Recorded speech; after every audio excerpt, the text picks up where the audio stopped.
ഇന്ന് നല്ല കാറ്റുണ്ടായിരുന്ന ദിവസമാണേ. നമ്മുടെ വീട്ടിലെ കുറച്ച് പച്ചക്കറികളൊക്കെ കാണിച്ചു തരാം കേട്ടോ. ഇത് മത്തയാണ് കേട്ടോ, കായ്ച്ചിട്ടില്ല, കായ്ക്കാറാവുന്നേ ഉള്ളൂ. ഇത് കോവല്, ഇതിൽ നിന്ന് ഇഷ്ടം പോലെ കോവയ്ക്ക കിട്ടിയിട്ടുണ്ട് കേട്ടോ.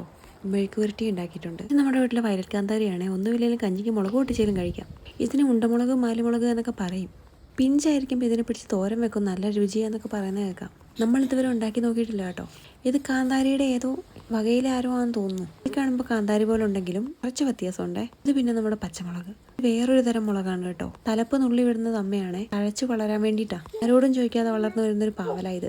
അവിടെ ഇവിടെയായിട്ട് 3-4 മൂട് ഇഞ്ചി ഉണ്ട് കേട്ടോ നമുക്ക്. ചെടീൻ്റെ ഇടയിൽ കണ്ടോ വേറൊരു തരം മുളക്, കാന്താരി അല്ല കേട്ടോ. അവിയൽ വെക്കാൻ വേണ്ടിയിട്ട് 3-4 പയർ ഇതിൽ നിന്ന് കിട്ടിയിട്ടുണ്ടേ. പിന്നെ ഇതാ ഇലക്കറികൾ, ചീര ഏത് വേണം, ചുവപ്പ്, പച്ച, റോസ് തണ്ട്, എല്ലാ തരത്തിലുള്ളത് ഇവിടെയും അപ്പുറത്തും ഒക്കെ ഉണ്ടേ.